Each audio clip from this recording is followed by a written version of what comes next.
Olá pessoal, sejam bem-vindos ao canal Descomplicando a Educação Especial. Eu sou a professora Anaís Sawaia, professora de Educação Especial com doutorado em Letras, com ênfase em leitura. Eu criei esse espaço para compartilhar conhecimentos, experiências e estratégias sobre alfabetização, leitura e ensino para alunos atípicos. Então, se você é professor, mãe, pai de uma pessoa com deficiência, profissional da área ou simplesmente alguém interessado em tornar a educação mais inclusiva, esse lugar é para você.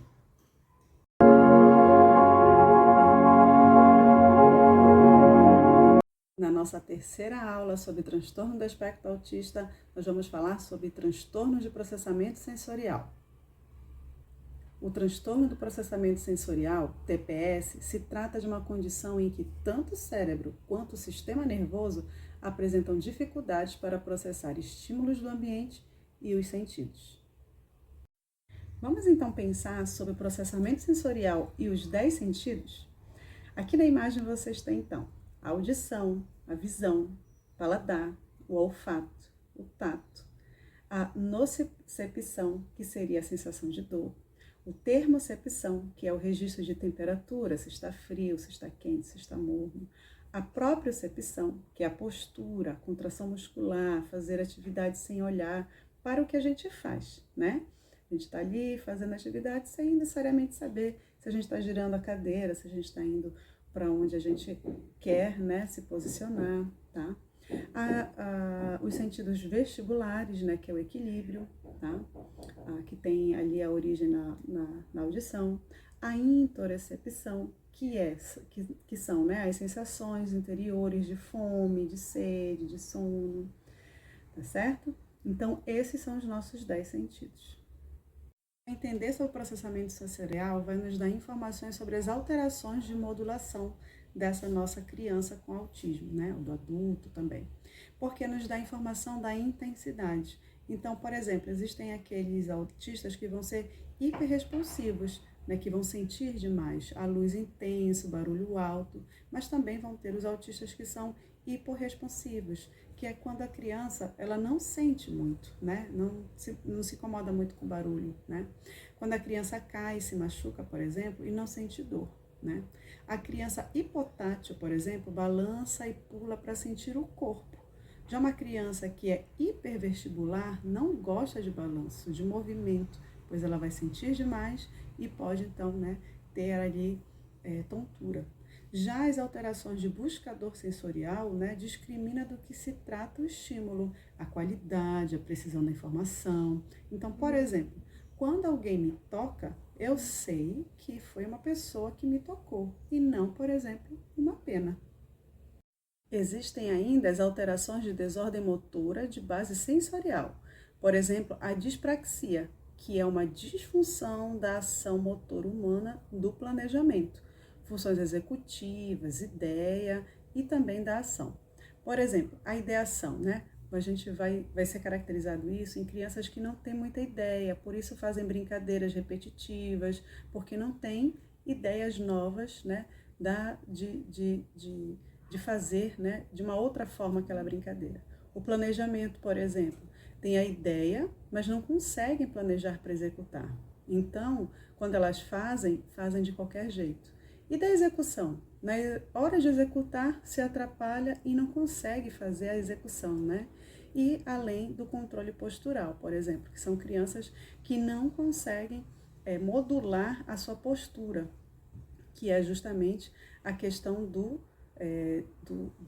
espaço também, né? Então, eu tô aqui sentada, olhando para o celular e fazendo o que me propus agora, né? Isso aqui é o planejamento, a ideação, o planejamento e a execução. E a postura, né? Manter uma postura aqui sentada, concentrada, conversando com vocês, né? Eu vou ter dificuldades nesse tipo de processamento, inclusive na própria ideação, né? Então, no idear, né, de fazer, por exemplo, variações do meu conteúdo, variações, por exemplo, das minhas atividades, por isso a rigidez, né, cognitiva vem junto, né? Por isso a questão de eu ter que antecipar para poder, então, entender o que vai acontecer, né? O planejamento, o estudo estruturado, né? Então, essas dificuldades no processamento vão estar relacionadas a várias atividades do meu dia a dia, né? Quando eu tenho essas dificuldades. E aí, por isso que a gente precisa conhecê-las, né? Para então fazer essas intervenções, tanto no ambiente escolar, principalmente no ambiente domiciliar.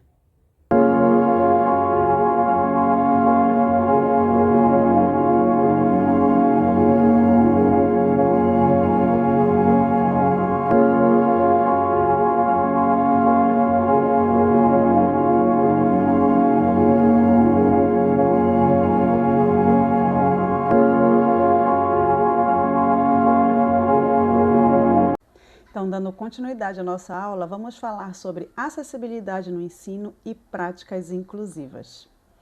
A acessibilidade no contexto educacional vai envolver a adaptação, né, do ambiente, os recursos para que todos os alunos, né, levando em consideração as suas limitações, as suas habilidades, né, possam participar e aprender de forma igualitária. Quando nos propomos, né, a discutir sobre recursos, materiais adaptados, tecnologia assistiva, como por exemplo a comunicação aumentativa alternativa, né, que facilitam a aprendizagem de alunos com necessidades especiais, a gente está promovendo no ambiente escolar, né, a gente está promovendo um ambiente escolar mais respeitoso e mais inclusivo. A gente vai estar assim também estimulando a empatia e a colaboração entre os estudantes. E aí você vai ver como que essa possibilidade do material, né, da gamificação, da problematização, quando você leva nesse aspecto, né, da aprendizagem, perceber como que, além do seu aluno com deficiência, os seus outros alunos, né, porque a intenção é fazer dessas atividades dentro de sala de aula, né, em que você consiga alcançar o máximo de alunos possíveis. Então, a gamificação, a problematização, né, de assuntos, ela, além de se tornar mais visível, mais concreto, né, a sua utilização, o seu uso, a sua problematização, que facilita muito, né, a questão do concreto, né, a visualizar, né, de forma concreta o que eu tô aprendendo e não somente nas questões abstratas. Então, quando a gente faz isso, a gente possibilita, sim, né, não só o aluno com deficiência, mas você vai verificar que essas estratégias elas vão também facilitar a aprendizagem daquele teu outro aluno, né? Porque a intenção, como a gente fala, é que você consiga utilizar isso de forma tão universal, de tão comum quanto possível, né? Como a legislação fala, que você vai conseguir fazer com que aquele teu aluno com deficiência e aquele teu aluno que não tem deficiência consigam fazer os jogos, né, consigam realizar aquelas atividades até em parceria, né, até mesmo utilizando as suas outras habilidades. Então, vamos tentar agora observar essas atividades e verificar como que elas podem, né, trazer para a sua didática, para a sua sala de aula, mais interação entre os alunos. Bom, então aqui eu trouxe para vocês a batalha naval, né? Com aquela brincadeira, né, de encontrar o paralelo então entre onde se encontra a linha e a coluna, né?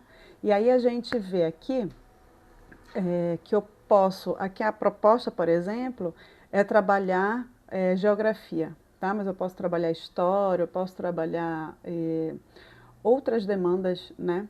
Mas, por exemplo, né, vamos pensar aqui em geografia para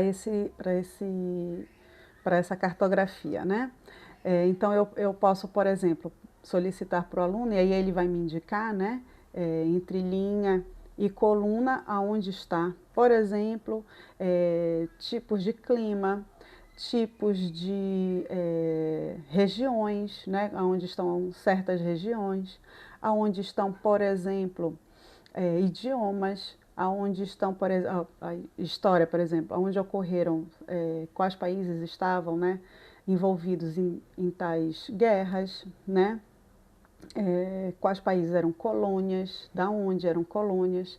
Então eu tenho, né, visualmente ali, até para mostrar onde fica a ambientação, né, da Europa, a ambientação norte-americana. Então aqui eu tenho algo muito, digamos, visual, né, em que eu posso me utilizar disso de uma variedade, né, de atividades. Aqui é uma atividade, né, que é inclusive proposta, né, pela PROENC, né, o Instituto de Química, tá? Tá aí o site, né, até para vocês poderem procurar, tá? Baixar, né? Tem outras atividades lá, mas eu trouxe essa do bingo teste, né? Mas eu também posso, por exemplo, trabalhar de diferentes formas, né? Mas aqui a proposta era uma avaliação de revisão, né? Em que o professor pode realizar uma sondagem dos conteúdos básicos. Então, por exemplo, o professor aqui a proposta é a partir do 9º ano, né, porque é o período em que já se utiliza, por exemplo, algumas atividades em química, né, conceitos, né, de química. E aí, por exemplo, eu posso ali no número, tá, você pode então dizer assim, o professor levanta, por exemplo, uma nomenclatura, né, NA, e aí cada um dos alunos vai colocar lá a sua resposta. Então, o primeiro se chama Na, né, sódio. Aí o segundo, Cl, aí eu vou lá, cloro, né? Eu posso também perguntar qual o número atômico, que tipo de substância é essa? É um gás? Se não é um gás? Se é um metal, né? Então, também tem isso. Então, vejam que aqui eu tenho um bingo, né, em que eu mostro, né, o objeto e eu preciso que o aluno reconheça ele. Tá? Então, por exemplo, eu posso também apresentar, por exemplo, né, uma tabela dividida em cores. E aí eu posso, por exemplo, levantar um gás e perguntar em que cor em que cor da tabela, né, ele vai ficar, já que ele é um gás. Então, eu não digo primeiro que ele é um gás, eu só digo, né, mostro a nomenclatura lá e pergunto, por exemplo, para o aluno, esse aqui, em que lugar está? Sabendo que aqui vão estar os gases, aqui os metais, aqui os não metais, então como é que cor ele vai estar? E aí ele pode responder, por exemplo, a cor, né? Que vai estar lá na tabela em que eu estou apresentando. Então você verifica aqui que quem vai se beneficiar de um jogo como esse não vai ser só o teu aluno, né, com deficiência, vai ser, né, os teus alunos vão estar ali envolvidos nessa temática, nessa gamificação. E aí eu tenho aqui um joguinho, né, também, com bolas coloridas, partes, né, são quadradinhos em que eu vou montá-los e vou colocar, a intenção é que ele consiga montar completando, né, o outro lado das bolinhas coloridas. Então eu tenho bola vermelha, laranja, amarela, verde, azul, em determinados locais e aí a intenção é que ele consiga organizar naquele quadrado maior ali, com 3 colunas e 3 linhas, né? Bom, eu posso trabalhar aqui vários componentes, tá? Posso trabalhar matemática, posso trabalhar geografia, posso trabalhar história, tá bom? Eu vou estar trabalhando aqui, e aí para isso eu posso, por exemplo, trabalhar com outras, né, situações. Por exemplo, matemática eu posso fazer uma soma simples e ver onde que eles estão, ou então uma sequência de números, né? Geografia, mesma coisa com relação a espaços e relevos, né? E aqui eu vou estar trabalhando nessa atividade que a gente estava falando sobre algumas situações que podem apresentar, né, no autismo, por exemplo, né, apresentar dificuldades de algumas habilidades. E como eu em sala de aula posso trabalhar, né, melhorar essas habilidades. Ou proporcionar realmente, né, com que eu consiga perceber que esse aluno consegue, por exemplo, a própria minha avaliação, né, se esse aluno consegue ter mais concentração, se esse aluno consegue ter atenção, planejamento, a ideação, lembram, né? De planejar, como até a parte do planejar, né, por onde eu vou começar, ter a ideia, né, de mudar, modificar as figuras para poder alcançar o que eu quero, né, que é a organização. Nesse próximo aqui, a gente tem então uma soma simples, né? Soma simples em que eu tenho a relação de 1 até 9, numeral 1 até 9, cada número, né, relacionado com um emoji, tá? E aí eu tenho o número 1, 2, 3, e aí cada um deles, né, tem um emojizinho que está lá relacionado. Então eu tenho ali, depois embaixo eu tenho a seleção de um desses emojis, mais um outro emoji, e aí igual a, né, eu posso trabalhar até com o próprio emoji, né? Ele vai desenhar o emoji, então vai colocar um número relacionado, né? A intenção aqui, por exemplo, é trabalhar os componentes como matemática, física, química, tá? Claro, né? Dentro da sua especificidade, né? Por exemplo, da química, qual os compostos que eu posso usar, ele vai se transformar em, e aí eu posso elaborar, né? Ficar um pouquinho mais complexo essa tabela. E eu vou estar trabalhando também, né, a concentração desse aluno, porque ele precisa se concentrar cada vez que ele vai lá no numeral, ver qual é o emoji e retornar, né. A atenção para que ele consiga manter, né, o controle atencional dele. Ele vai planejar como é que ele vai fazer, né, e a própria ideação também vai ser ali sugerida nesse trabalho. Aí eu tenho aqui uma atividade, digamos, um pouco mais voltada para questões da infantil, né, no caso. Eu posso também trabalhar ali questões como matemática, português, geografia, história. Eu tenho uma borboleta, né, em que está em quebra-cabeça, né, de uma borboleta, e eu tenho várias peças ali, né, coloridas, e que encaixando elas podem ter uma variação muito grande, né. Eu também vou estar trabalhando essas mesmas habilidades, tá? Concentração, atenção, planejamento, ideação, com relação a esse componente aqui, a essa atividade. E aí uma coisa muito importante para a gente pensar aqui no final, ao final dessas aulas, né, é que assim, a gente pensa, por exemplo, na adaptação, no como que eu posso fazer, como eu posso melhorar, se isso vai dar certo, se realmente eu vou conseguir ou não. Aí a gente tem que pensar assim, que a avaliação, né, o feedback, a avaliação, o retorno do que eu faço com relação àquela atividade, ela também é uma etapa essencial para as adaptações, porque eu vou então lançar, né, um projeto, uma atividade, um game com aqueles alunos, vou verificar se a estrutura que eu pensei, ela proporciona realmente trabalhar essas atividades, essas habilidades que eu estava ali pensando, se o meu aluno consegue se voltar para essa atividade, né? E aí, se não, né, não está tudo perdido, né?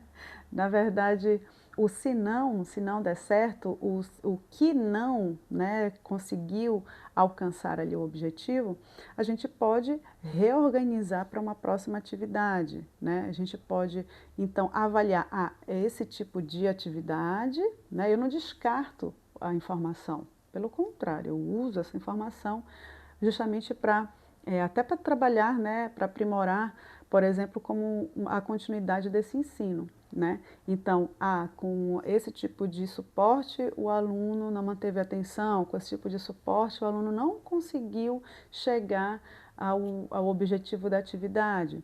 Então, o erro, ele não é simplesmente para descartar o que naquelas circunstâncias pareceu, né, que o objetivo não foi alcançado. Pelo contrário, o erro ali, e o erro, claro, entendido, né, da melhor forma, que a atividade não conseguiu ser colorida, o aluno não alcançou o objetivo, o aluno se dispersou por muitas vezes durante o planejamento ou durante mesmo a execução. O aluno não quis a ajuda dos outros colegas, se manteve um pouco mais. Então, todas essas informações, elas são, a gente pode chamar ali do erro, né? O erro e acerto ali nessa dicotomia entre erro e acerto do que eu faço na sala de aula. E aí é interessante porque o que de fato é esse erro, né? Porque o aluno não alcançou o objetivo, porque teve alguma falha ali, ou então a gente sempre pensa nessas situações como erro, como falha, como não alcançou. Mas a gente precisa pensar de uma outra forma isso, né? Tudo isso é informação, tudo isso são demandas, né, que precisam ser, sim, reorganizadas para uma próxima atividade. Então, não descartar porque né, vi e disse assim, não deu certo. Né? Não é bem esse olhar que a gente precisa ter quando a gente faz a adaptação curricular, né, a adaptação de material. A gente, na verdade, olha para toda a situação, avalia toda a situação, todas as variáveis que ocorreram para justamente fazer o registro disso, né? Então, e aí é isso que é o interessante, né, dessas atividades, é porque elas me proporcionam assim, informações diversas com relação ao meu aluno com deficiência, ao meu aluno sem deficiência, né? E também a mim, né, enquanto professor, regente de sala de aula, quanto que aquela atividade realmente, né, chamou a atenção, quanto que aquilo consegue ter. Eu tenho uma atividade que eu consigo trabalhar, né, uma diversidade de assunto muito grande, e isso é muito interessante nas atividades. Bom, então chegamos ao final das nossas aulas com relação ao transtorno do espectro autista. Eu espero que vocês tenham gostado desse conteúdo. Te peço também para que você compartilhe, né? Que você siga o canal, se você achou interessante. Então compartilhe com pessoas que possam se interessar também por esse assunto. E te agradeço por isso. Então, até as próximas aulas.